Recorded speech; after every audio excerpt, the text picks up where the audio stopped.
After an unexpected interruption yesterday morning. Yeah, this is really not what I expected to be doing today. I'm dressed in paint clothes. Change of plans.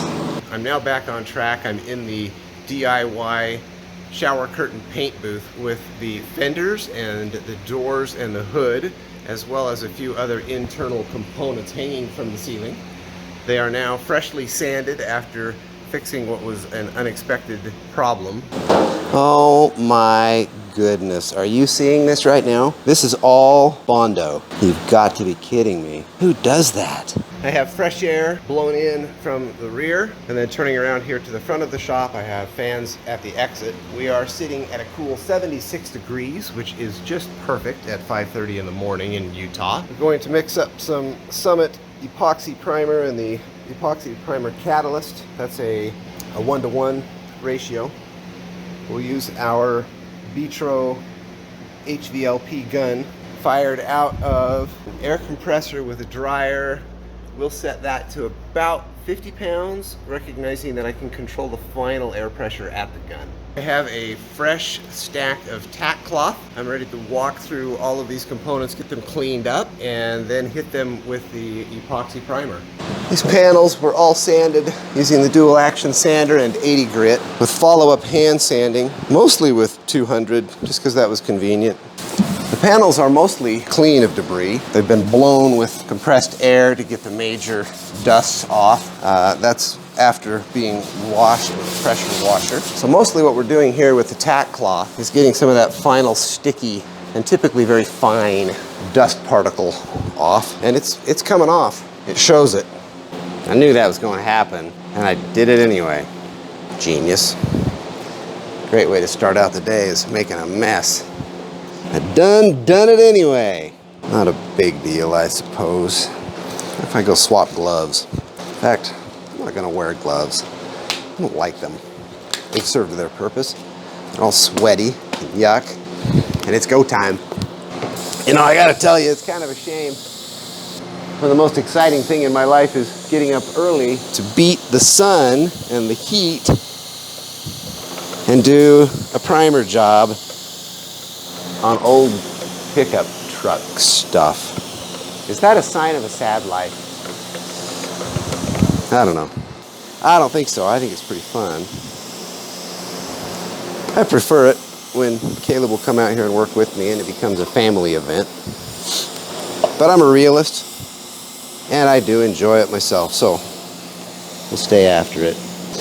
I've realized that the project is quite overwhelming for a 15-year-old, and so as much as I would like to have Caleb out here doing everything, I have to be the accelerator. I can get him out here for a lot of things, but not for everything. So in an effort to just keep this thing moving, we have an agreement that I'll come out and take care of some of the things to keep it moving, and then he'll jump in on certain things. He likes the mechanical stuff, but he is not a fan of the body work, especially the dirty part, the grinders and the rust cleaning and that kind of thing. I don't think he's all that unique. Most of us don't like that stuff. He asked me, Dad, how do you keep going on that? How do you keep yourself going out all the time to do those crappy jobs? And I said, Caleb, all I can do is focus on the finished product. I have to think about what I want it to become. Now that makes it sound like I don't struggle with it as well. I do sometimes. Sometimes I'm okay with it, but the dust and the rust gets kind of tiresome. I had a weird thing happen. I started spraying. In fact, you can see my tests over here on the shower curtain behind you. I started spraying with the gun, and it's coming out like really thin. Like, it's just not good coverage. And I adjusted the air pressure, and I adjusted the flow, and I adjusted all kinds of things, and it just didn't really get any better.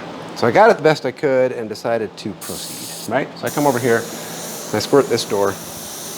I do the inside, and I do the outside, I do all around, and it's working, but I'm moving slow, and I'm pretty close to the panel, and I'm full wide open, right?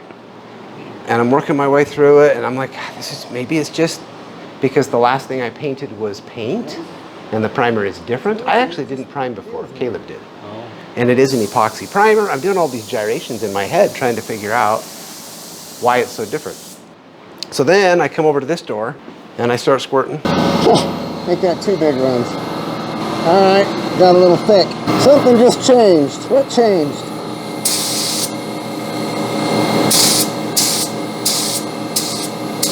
And I've got, you see this right here? I've got runs basically all the way across the door. You can see it right in there, right here, here. I just worked through that all the way down here. Like the thing just completely wide open. Here's what I think happened. I think I might not have fixed the paint well enough. And it was thick at the bottom. It worked its way through the thick stuff, and then it got thin. Well, anyway, so I get to practice with my run removal tools. It's basically just a file glued to a piece of wood. And it works great on flat surfaces, but it's a little tricky to get like this right here. Yeah. And that's where that one comes into play. A lot of guys will do this same thing with a razor blade. They put this on here because that tool is not cheap, and if it drops, it's brittle because it's so hard. But it's basically the same concept as a razor blade, where you drag with it. And I'll actually use both. Sometimes based on the shape, like right here on this shape, using that file would be hard. And sometimes based on the nature of the run. And I'll even, in some cases, like I used this for a minute, and then I turned to that and kind of went back and forth on one of these over here. So it's good to have both of them anyway. It does not matter how perfect you think your surface is. When you paint it, you will see the imperfections.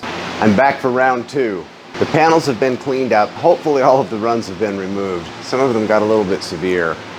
I've also spent some time cleaning up panels where the primer exposed imperfections that I had not seen prior to applying the primer. I'm back here now with my tack cloth. I'm going to wipe these things down for a final prep. Mix up a little bit more of that primer. Shouldn't need much. I need to hit a few spots that I missed and then cover up some of the stuff that I sanded down. And that's about it.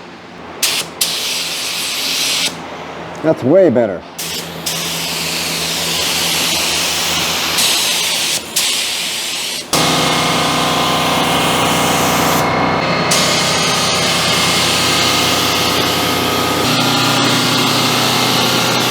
And that, as they say, is that. Now, just to keep things interesting, I'd want to put some of this LizardSkin Sound Control on the inside of the door panels. Not the visible portion, but the interior of the door panel. If you watched the last episode on LizardSkin, you know that I really kind of like this stuff. I kind of geek out over the texture, and I like the deadening quality. My thinking here is that when these doors slam, they have just a little bit of a rattle can sound, that tin can twang, and I'd like to minimize that. I also want to be careful because I know there are things that have to mount on the door panel, on the skins, and I don't want to get in the way of those mounts. So I'm going to try to be careful to avoid some of the holes while squirting areas that I think might be the most likely to have the twang. I also recognize my accessibility is not very good, so I'll have to work with the holes that I have available to me and see what this thing will do.